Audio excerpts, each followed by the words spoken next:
Jump off that exhausting hamster wheel and into balanced living with Dr. Marissa. Promise you joy in the mystery. Dr. Marissa, also known as the Asian Oprah. Her mission, to be a beneficial presence on the planet. Her purpose, to be your personal advocate to live, laugh, love, learn. Her life motto, don't die wondering. Take back your life with Dr. Marissa Pay. And welcome. You're tuned into Take My Advice. I'm Not Using It. Get Balance with Dr. Marissa, the morning show here on KZAA, NBC News, CNBC News, and NBC Sports Radio Station, AM 1050, FM 106.5, and streaming everywhere. iHeartRadio, Spotify, Stitcher, iTunes, TuneIn, Audible, Amazon Music, T-Live, Rumble, Podchaser, Spreaker, and many more. Why so many places? Because I want to maximize my splatter zone for more hope and happiness.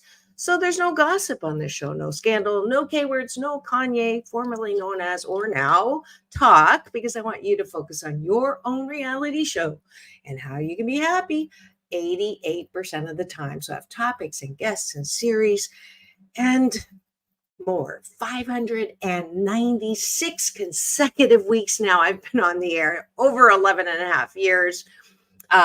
This is show number 1031. I think I was doing this before they even came up with the word podcast, if I'm dating myself, but I am dating myself. But actually, I am ageless. Y'all know that. But definitely those stats make me feel like, it's been a little while. And I'm so grateful that I get to have a cashew gallery thanks to my live love stream from wherever I am. I'm in Canada right now, flying back tomorrow, here with my mom. Just threw a 89th birthday party for her yesterday, so that was lovely. And Orville is turning in. And Maria's here from Colorado. Orville he shuttles back and forth from New York, where I met him at the Carnegie Hall. He brought me over to cover the Bob Proctor Lifetime Achievement Award and is just a wonderful long-term friend. Maria is a new friend who Orville brought in, and I'm just really grateful. Let's see. Well, I thought I heard Marissa Tomei. Haha. Let's see. What else are you saying? You should partner with Tomei. All right. I will pay Tomei. Okay. We've got an active cashew gallery this morning, and I'm so glad that you're here. It is Mental Health Monday. So mental health matters on Monday. And I thought I would actually foray into what I have my PhD in, which is piled higher and deeper. It is, I'm an organizational psychologist, and a lot of people have been messaging me and asking me about work-related mental health matters, like I hate my job, I don't feel like I'm getting anywhere. It's a dead end. I live for my weekends. I came in and I thought this was a great place to work. And now it's like, anytime I make a suggestion, I'm told to just do what I tell you to do and don't think. I mean, obviously that's an extreme, but that flavor or that culture of the organization. And I am really grateful that for 33 years now, I've gotten to work with Fortune 100 companies all over the world. And in fact, I was in Brussels for 2 years working for Exxon Chemical, AT&T. That's where I started teaching graduate school at the Boston University school that's in Brussels. And Dr. Salen, thank you for getting me started in that. Then came back and taught 6 years at UCLA in the MBA school, and got to teach a lot of the things that I'm going to cover today as an organizational psychologist in addition to practice. Because the days where they used to say, keep your professional and personal life separate, right? Come to work professional, leave your personal stuff at home, don't talk about it, just do what you're told. That's the X way of organizations for many, many years. Then people figured out you can't do that. We're not split personalities. We are one whole person. And if you're worried or afraid or anxious at home, you're most likely going to come with that to work, and it's going to affect your work. At the same time, if you're not treated well or you feel disrespected at work, you're going to come home and take it out on the dog or your family. And so we have to be real about the way that we show up and also problem solve in the workplace. And because my field is a cross between psychology and business, so human dynamics at work, power, politics, miscommunication, conflict, all of those things do happen at work. There's one organization where there is no power, no politics. Do you want to know where you want to go work? The cemetery, because where there are no people, there are no problems. We humans are kind of funny that way. We're not perfect. And yet when we bring in that dis-ease of perfectionism to work or home or, getting along, not getting along, all of that impacts how work gets done or not done. So that's the topic for today. And I hope that if you're listening and you're in a specific, what brought this up is I was asked, how do I ask for a raise? And so in helping coach with that, I realized, this is a good topic for Monday because it is about mental health. It is about how you feel about yourself. It is about the culture and of respect or lack of respect at work. So if you're a leader, a manager, an employee, this one's for you. So this is a special LinkedIn that I stream to, hopefully, it's up there, that I'm reaching out to business people. So feel free to share this. Please do comment and ask questions in my cashew gallery on the side of the comments, unless you're driving. Because if you're listening to my AM 1050 FM 106.5 NBC News Radio KCAA, please do not type. Wait till you get to wherever you're going. All right. And as usual, we're going to start with Breakfast with Dr. Marissa. This is a discipline that I wanted you to use to exercise your muscle of gratitude, things out. What do you appreciate outside of yourself? And then appreciation for yourself, because there's too many people waking up doing MS, meaningless scrolling. And then if you were in a pretty neutral mood after scrolling a bit and getting involved in some text wars or some comment wars, you're now in a bad mood. So I want you instead to start your day with 8 specific things that you are grateful for. And I'm going to start. I'm grateful for my sound engineer, that wherever I travel, he gets to help support this broadcast. That is Frank. And Frank can also help if you'd like with the gratitudes this morning. Maria and PJ, I expect you to also help with this, have breakfast with me this morning. All right. So that was my first gratitude. Go ahead and type in as I am continuing with my gratitudes. I'm grateful that the party with my 89-year young Chinese mom was a success with her friends. She was very happy to see them. She did pass out in the middle of the party, which was she does that. She has very low blood pressure, but that can spike to really high. One of the side effects of the Parkinson's medication, which was a little hairy for her guests. The first time I saw her do that, I was like, oh my God, she just died.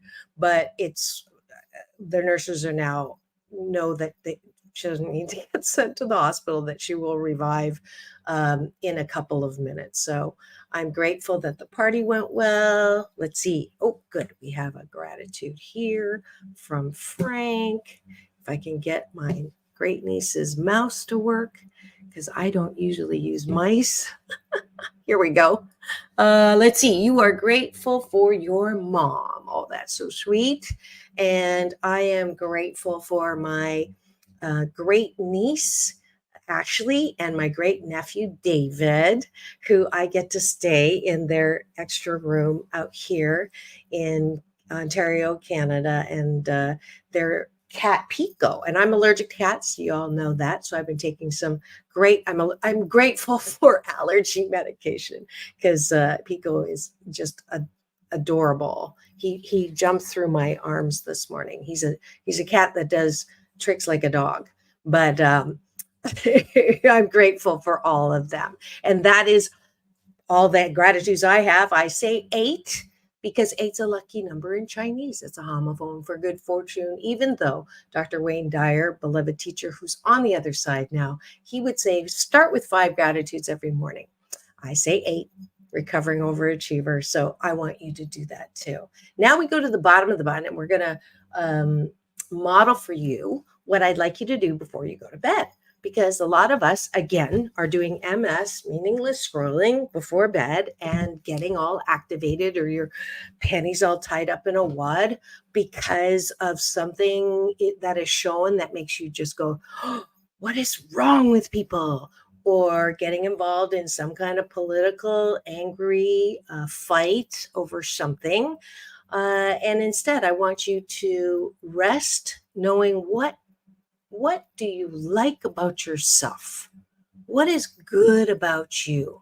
Many of us, and this is related to the topic at hand this morning, don't know our own value, don't know our own worth. And as a result of that, we walk around with little antenna going, who loves me, who likes me, going to look for love in all the wrong places.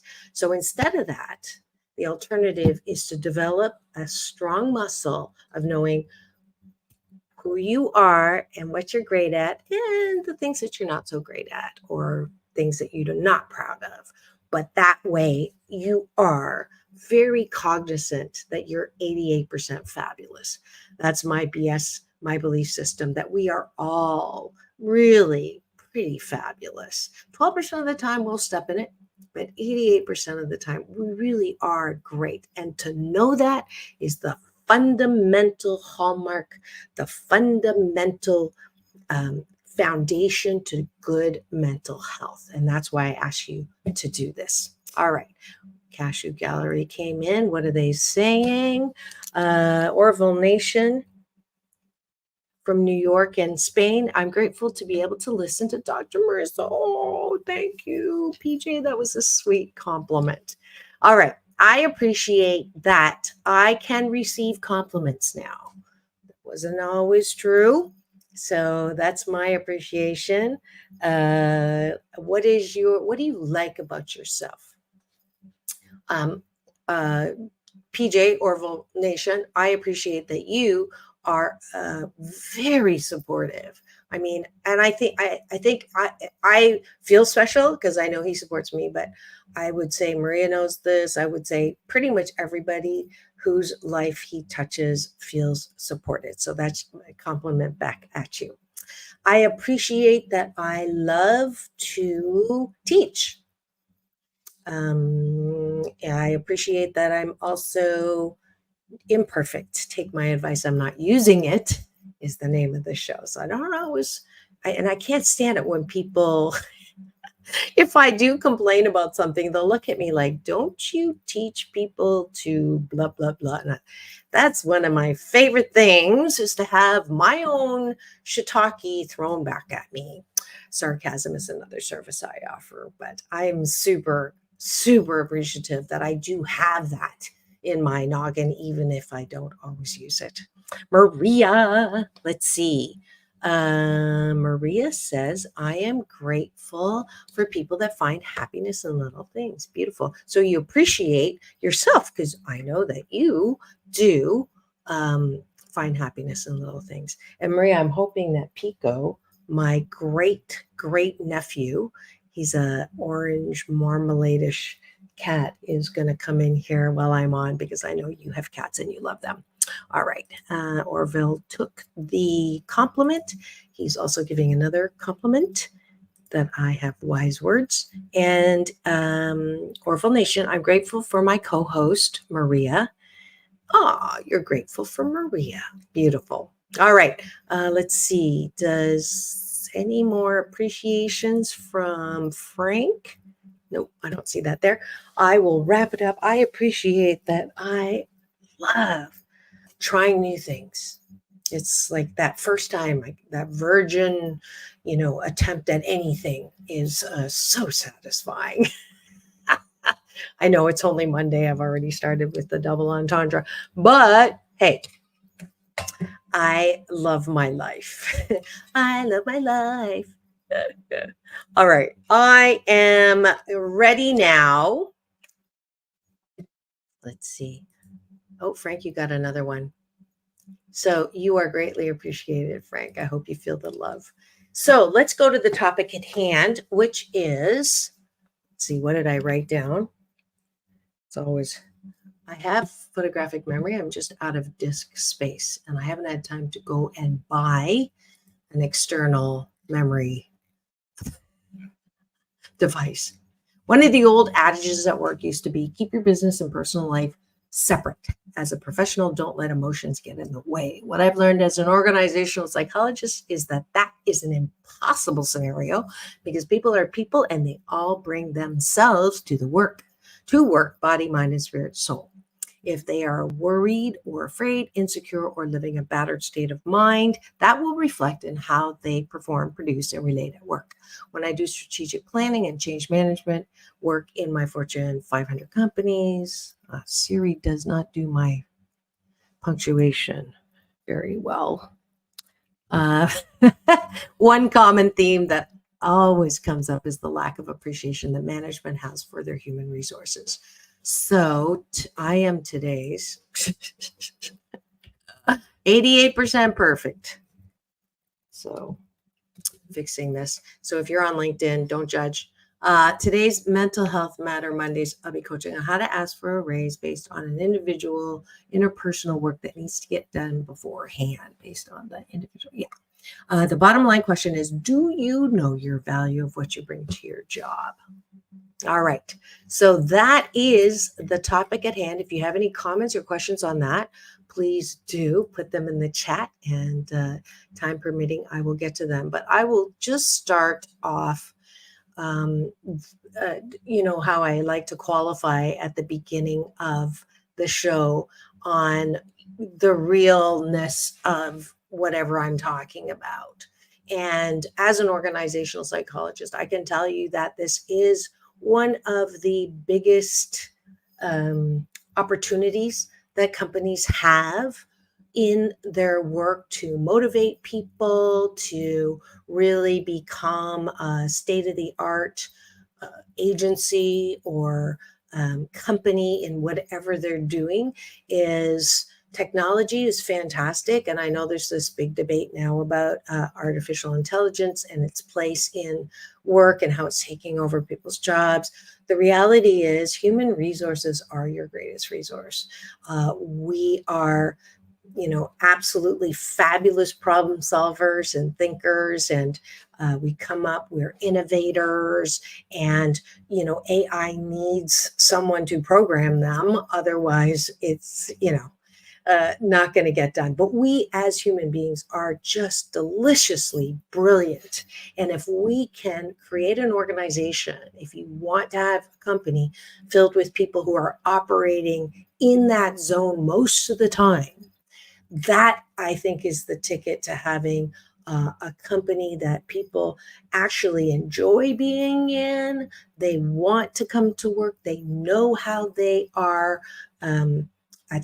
They know how valued they are and what value they bring to the organization. So that is my definition of an excellent learning organization. I do work in Peter Senge's learning organization. I work with companies. I'm working with a great agency right now in Chino Hills, the Inland Empire Utilities Agency. I am really grateful that one of my longtime, he kept up with me for 25 years when I first did the learning organization strategic planning at the Los Angeles County Department of Public Works with Rudy Lee just came to mind. He was another one of my managers that I got work with, and their boss, I think he was deputy director at the time. I forget titles, but Diego was instrumental in bringing me in. And these are the kinds of things that I'm going to talk about today as an effort to kind of put into place or give you a framework on why it is that appreciation is not necessarily one of the um, things that is common in organizations. And it is one of those reasons why a lot of people just say, I live for my weekends, hate my job, like the people that I work with, but can't stand my boss, can't stand the boss's boss. There's so much hypocrisy going on. There's so much favoritism going on. They don't know what they're doing. I can't get my job done.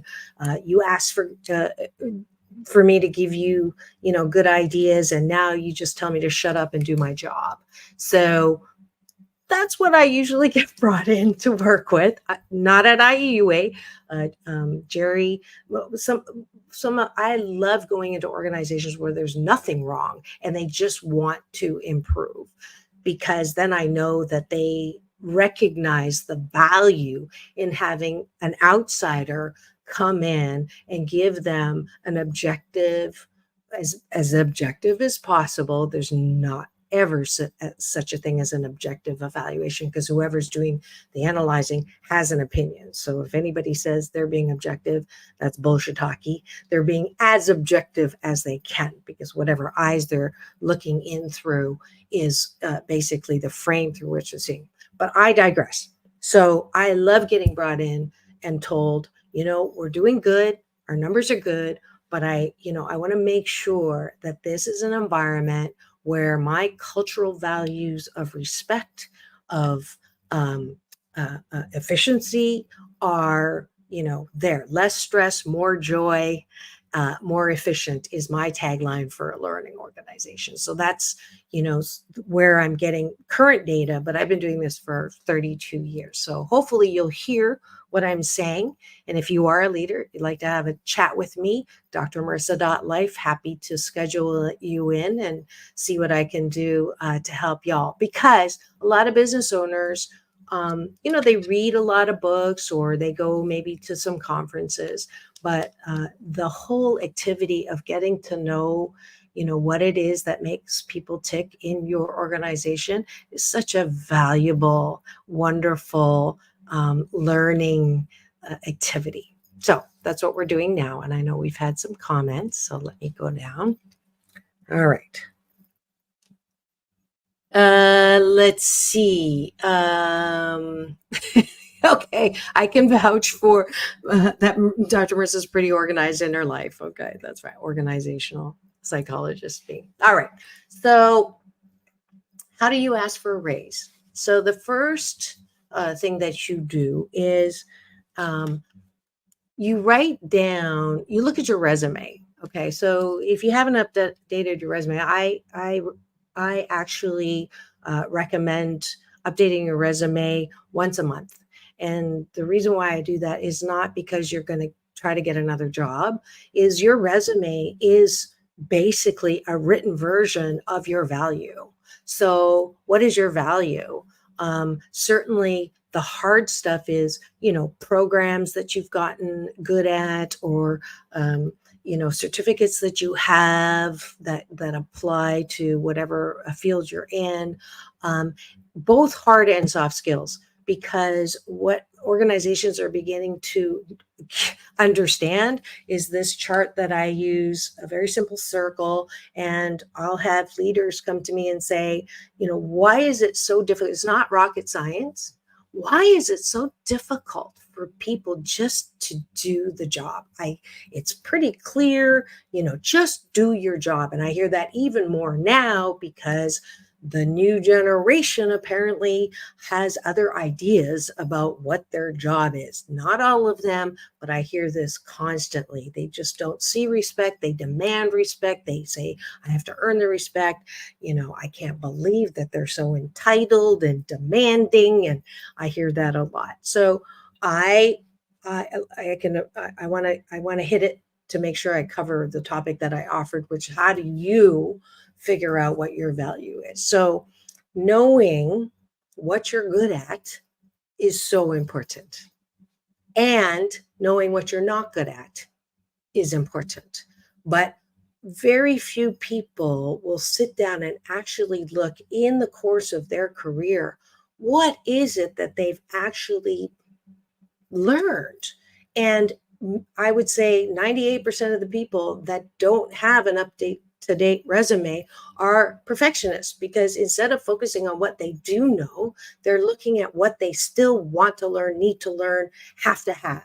So the same way in which perfectionism is a dis-ease of life personally, it can be a dis-ease of life professionally. Okay, so keep that list of what it is that you do know. All right. And I forgot to finish something. That circle that I said with the bosses that say it's not rocket science. Why is this such a big deal? Why can't you get it done? Because any job, the task itself, getting work done, that's the top of the circle. You cannot get that done if you don't have enough of a relationship with the people that you want to complete.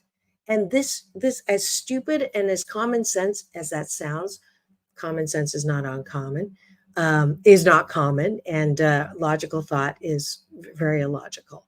So that whole BS belief system that many leaders carry with themselves at work, thinking that people just need to be told what to do and they'll do it, is missing the entire picture, because you have to have enough of a relationship inside the organization in order to get the work done. And it just kills me when I hear, it doesn't kill me, but it just, it amazes me when I hear leaders say, that's too touchy-feely. That's too, I don't want people to be talking about what happened on their weekend for 6 hours out of the 8. And it's like, nobody does that. There might be one person that does that. That's the 2%er, and we'll talk about that person in a second. But this is the thing about most leaders are high J, which is on the Myers-Briggs that I use to illustrate that, and see if this happens where you're working with a boss and they want to know, is it good, bad, right, wrong? What category does it go into? Most of our organizations are driven by people with a high J. They're closers. They want to know the answer. And very few things in business and in life are that clear cut. And so you already have this issue with leaders who say, just get the job done, not integrating in the soft side. It's not soft. It's not touchy-feely. It is half of your equation on how to get work done. All right. Now, if you've just tuned in and you're wondering, what am I going on about today? This doesn't sound like Mental Health Matters Monday. It is actually Mental Health Matters, because mental health matters at work too. And if you are not being fulfilled in a place that you spend the majority of your time with, 5 out of 7 days, that's a majority. If you're just living for your weekends or living for your evenings when you're so exhausted anyways because you're bringing your work home, then this episode is for you. And this is Take My Advice, I'm Not Using It. Get Balanced with Dr. Marissa, the morning show here on KZAA, home to the Asian Oprah, AM 1050, FM 106.5, and streaming everywhere, iHeartRadio, Spotify, Stitcher, and my YouTube channel, the home base, the TV channel of Dr. Marissa, housing 1,031 shows, 569 consecutive weeks. Thank you for being here. And the topic today is, how do I know what value I bring to the workplace? Or how do I ask for a raise? Let's see what the Cashew Gallery is saying here. My co-host in the Cashew Gallery is Orville Nation PJ. Let's see. He's giving me a commendation here. Working with Dr. Marissa is great. Having her work with your employees is wonderful experience. This is also my PR and marketing director.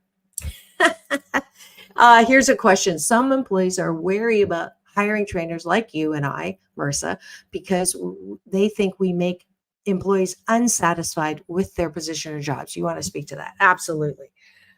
Would you rather know that your employees are dissatisfied and then work on solutions to fix them? Or would you rather just think that everything is fine and have what they're calling now quiet quitting? I call it dead people working. So the choice is yours. You don't have to know. But as I mentioned before, this doesn't have to be that there's something really wrong. Continuous improvement is one of the most effective competitive advantage strategies a business has. Because if you are on the right track, but you don't, keep going, you're going to get run over. So the choice is yours. And so, PJ, if they're afraid to hire, then they're going to suffer the consequences of not looking. So I would rather know, but that's me because I'm all about continuous improvement. Also, if you're a boss that cannot handle being wrong, that cannot handle not being liked, and we're talking about humanity at work, a lot of the most insecure people that I know are in the top levels of the organization. They've gotten there, by either being bullies or hiding their insecurity. And in the old days, I'm not saying that all C-suite level leaders are in this category at all. There's great places to work, and I don't know if I want to necessarily name some, because if I name the good ones, I also have to name the ones that are not so good. So maybe we'll do that in a private conversation. But I'll say that all the clients that I've worked with are fabulous. And again, it varies amongst leaders and which division they're on, certainly. But I judge an organization by their willingness to continuously improve. So if you are not open to knowing how to improve, like you're talking about, then you're not a learning organization. And you might be here for a little time, maybe even, a little more time, but a long time, maybe not. All right. Let's see. Did I answer that question? Okay. Good answer. All right. Good. And not addressing workplace issues also leads to negative vibratory trends, which are real and may have cumulative negative effects. Yeah. So I'm going to give you this model that has helped a lot of my clients. And because whenever we do a strategic planning assessment where I actually go in and just see what's working and what's not working, almost always I have what I call the out of focus. So if you see an organization as 100%, okay, and that there's 20 on the top and 20 on the bottom and 60 in the middle, most organizations have your top 20 group. There's your go-to people. You really, you don't have to explain a lot to them. You're really, it's a high vibe, right? And then you have your bottom 20, and the bottom 20 are people who just are the, how was your weekend? How was that project? Well, and the ones who you tend to have to, try to light a fire under them. And there's a lot of, now you got to write them up, or, there's a lot of focus and attention on trying to bring that bottom 20% back in the fold. And in that 20% of the people, I call them the 2%ers, that even if you gave them more money and more time off, they still wouldn't be happy. In the mafia, they'd be dead. But in organizations, it's often the 2%er that you're making decisions to try to make that person happy. And the weird thing about 2%ers is, if you actually manage to X them out of the organization, someone from that bottom 20 somehow will fill that position. So it's a weird organizational norm in that every organization seems to need to have that one person that can drive you to the moon in a California minute. Now, is that right? This is not a right or wrong thing. It's just human dynamics at work. For whatever reason, that's just the way it is. Now, do you let that 2% or the bottom 20 affect your entire culture in your organization? And that's when I say, no, you can do something about that. And the first thing you do is you quit focusing 80% of your time on that bottom 20. Because what happens in most organizations when they do that is the 60 that are in the middle are looking at where the attention goes. And if the attention is going to the bottom 20, guess what? Oh, well, that gets the attention. I might as well do the things that they're doing. And you'll have that slide, that the 60 slide into the 20. And now you've got a majority of your organization that is not happy, not working, not efficient, not productive, not performing, acting out. Worst case, I'd rather have acting out than the what did they say? Quiet quitters, or what I call dead people walking, because apathy to me in an organization is the worst diagnosis that I can give you, because then people don't care. And getting a person to get out of not caring is more difficult than getting someone who cares enough to be a brat or a bull. That is, at least you have some energy that I can, try to refocus. So for me, that's the first free consulting tip that I'll give to you, is how much time right now are your supervisors, managers, and yourself focusing on that bottom 20? Now, if you have never had any kind of performance and career discussions with your employees, if your supervisors have not, then you're missing out, and you have fed into and enabled your organization to get where they are. And when I get called in to work with problem children in the organization, those who are they're great technical performers, but with other they don't play well, they don't communicate well, they are unmotivators or non-motivators. They're technically brilliant and emotionally handicapped or disabled is the word now. So technically brilliant, emotionally disabled, that can describe a lot of leaders in organizations that have not had that discussion that needs to happen. And that tool I call the 3-column talk. And this relates to answering your question, or the question that came up of how do I ask for a raise? If you're a person who has never had this kind of discussion, then I would ask you to ask them to go for lunch. Treat whoever's doing your performance evaluation. You can blame it on me. I learned this on Dr. Marissa's show, that this is an important conversation to have. Thank you for that heart.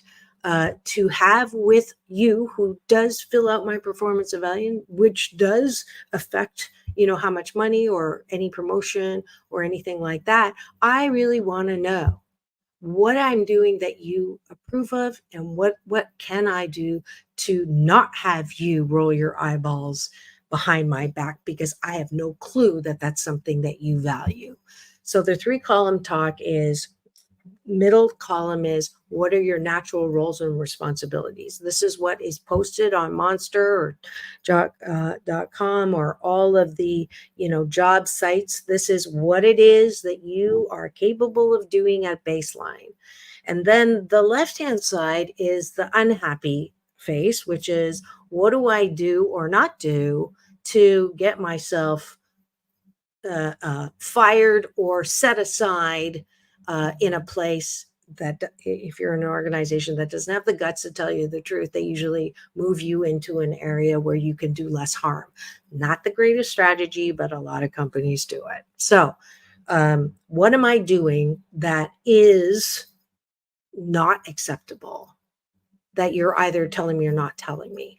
And if you're a person who has been given constructive feedback and you say that's your opinion and that's, I'm doing fine, then you're the problem. So this is one of those, it's a match. You have to come to the middle and say, okay, what is it that is good that I'm doing? And what is it that I'm not good at doing? And unless you are willing to actually work on those, you don't deserve a raise. You don't have anything to stand on as far as wanting something to be different. So that's a little bit of tough love. I meet a lot of clients who say, I do this, and this, and I do that, and that, and I got this. And then I'll say, have you ever been given any feedback about your ability to be a good team player? Yeah, but that's because they were, that's, and it's like, no, that was feedback for you, especially if it happened 3 times. If 3 different people tell you the same thing, that's on you, boo. That's not on them. So if you want to raise, you really have to have enough history of taking feedback and implementing it into a change to get that raise. Technical expertise is important, but not. And yeah, you may say, but it's not fair. My boss is a dickwad. I don't know if I can say that. Sorry. I should have warned you there, Frank. My boss, and let me qualify for a second. I do have a lot of compassion for middle managers who grew up in the era of Theory X, which created a lot of monster bully, Richard Wad leaders. And the only way that you could swallow or take their abuse was to know that one day I'm going to be in that position where I can dish it out. I take it now, I can dish it out later. This is still happening, not as badly, but it is still happening where that was the culture in the organization of the past, and it still is there. And so now I come in and tell you, no, you cannot be a Richard Wad. You actually have to be high emotional intelligence, high interpersonal effectiveness, in addition to your technical expertise. And I know it's not fair because your boss may not have had to, but that is hopefully the state of affairs in organizations now, as we realize that, again, in order to get the job done, you have to have good interpersonal skills to have good relationships. Does that make sense? All right. Take a breath and see what the cashew gallery is here. Orville Nation, redirecting the energy of some difficult employees is totally possible when you have a great instructor. My marketing director. Less harm. Some even fall upwards on certain jobs. Okay. And by the way, cool earrings. Thank you very much. And let's see. Bully managers culture truly amazes me how many are still out there, for sure. And again, if you have that 3-column discussion, and I didn't finish with the 3rd column, so you know what your job responsibilities are just to get the benefits and the money that you're currently getting. If you feel like you're doing that and getting paid for it and complaining that you deserve more, and you haven't had the 3rd column discussion, then you don't deserve more, because that's what you are getting paid for. The entitlement culture that is real as well, not just with the new people coming in, the younger generation. The level of entitlement that many employees seem to have in organizations is because somehow people have a BS belief system that if I do perform my job duties, I should be paid above and beyond. And that is not necessarily true, because if you're doing your job, that is baseline. Now, If you have the third column discussion, which is review, column 1, job responsibilities, column 2, what you do or not do to get yourself a bad rating. Okay, if you say, I'm sorry, but I have to drop off my kids every morning and I can't get to work until 10, and that's just the way it is, and you have to accommodate me, right? Or you're being discriminatory. So my thing is, okay, the managers that say, oh, okay, I don't want to get sued, so I'm going to accommodate this and I'm going to accommodate that. But you're not keeping in mind the number one thing, which is your job requiring that person, the way it is structured now, to have a person available for at 9 o'clock, not 10 o'clock. So again, it's balance. It's not one way everything goes to the individual's needs and desires and wants. And then it's not the other way either, which is, I don't care what your needs are. This is the way it is. There is a middle ground.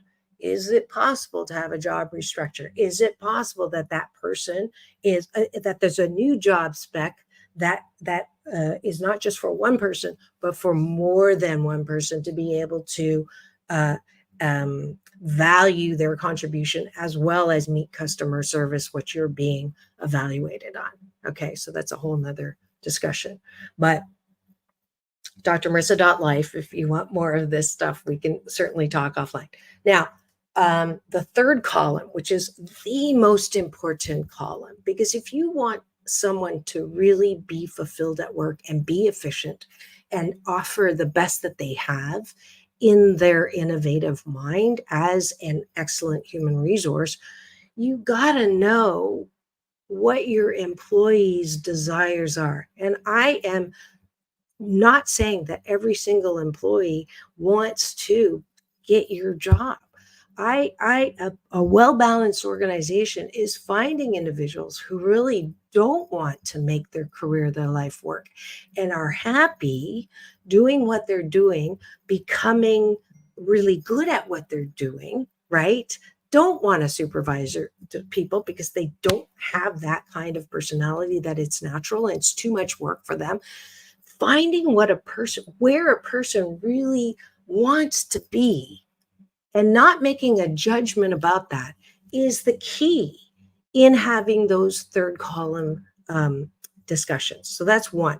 What does that person at this time, they can change their mind, but at this time, if they do want your job, if they do want to move around and move up in the organization, this is your opportunity to say, the good news and bad news is I'm the one filling out your eval. And it is not in the middle column that says keep your desk organized. But know that as your manager, I am a little OCD about neatness. And in my mind, I hold the BS, the belief system that when you're tidy, you're better thinkers. And that's not fair to you because you may not think that, but know that if you want the kind of mentoring and career opportunity and strategic alliance with me, these are some of the weird things that I'm using to see how well you're doing.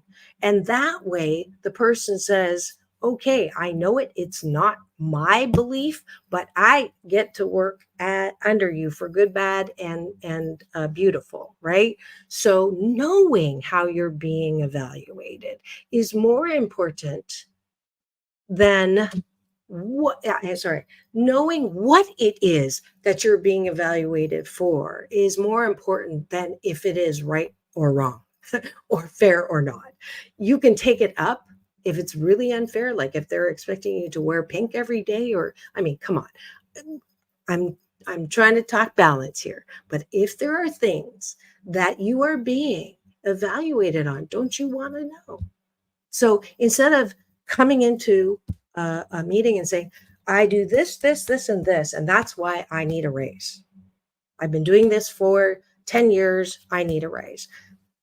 You want to build a case? You build a case by first having one of these discussions, bringing in the three columns. It's my understanding that this is what the job spec is. It's my understanding that when I do these things, it's not okay. And when I do these things, this is when I get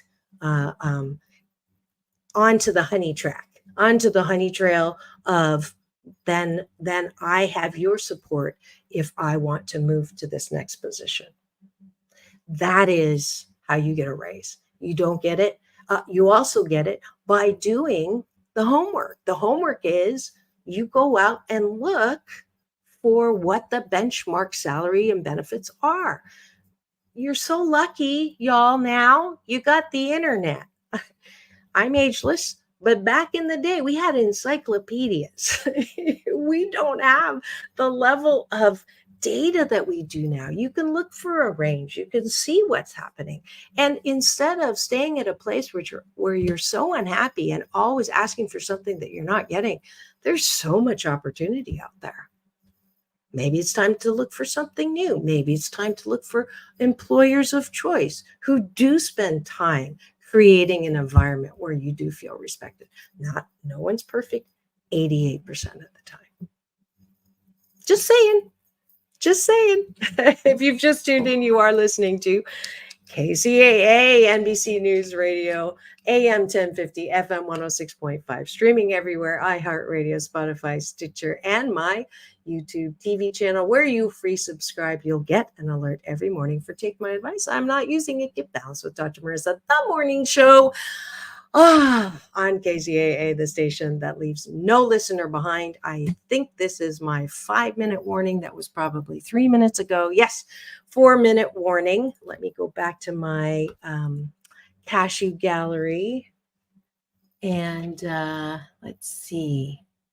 We've got Bully Management. We did that one. Great stream. Thank you so much for the compliments, Orville Nation. I'm glad that you were here because you do similar work as I do, coaching organizations to be more efficient, to be more respectful, and to have more fun at work, because life is way too short to hate your job. Life is way too short not to continually grow and expand both individually and as someone at work.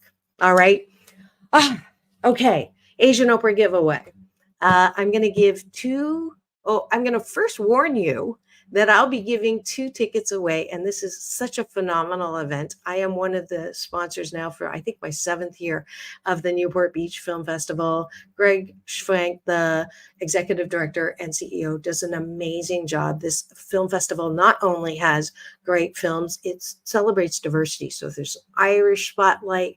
My friends over there at the Newport Beach, the Irish contingent, the Korean contingent, the Chinese contingent, you name it. It's the most diverse film festival lifestyle.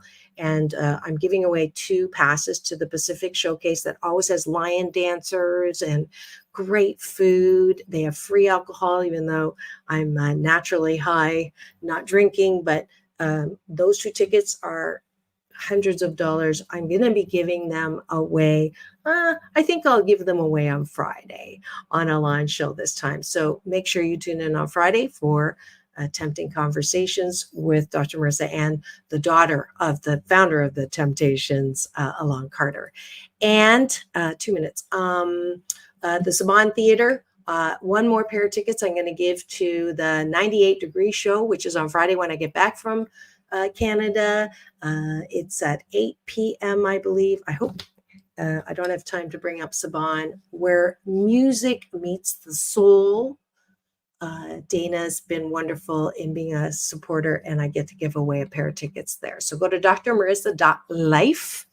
Tell me that you free subscribe to my YouTube channel, and you will get a free complimentary pair of tickets worth usually $100. So, okay. That is it for today. Thank you so much for joining me on Mental Health Matters Monday. And tomorrow you'll get Step Up into Your Best Life with Dr. Marissa and Beth Linder Moss. And then Wednesday, Doctors in the House as I'm traveling, pre-recorded, so you'll enjoy. Peace in, peace out, world peace through, inner peace. Now go and have the best night ever. See you tomorrow.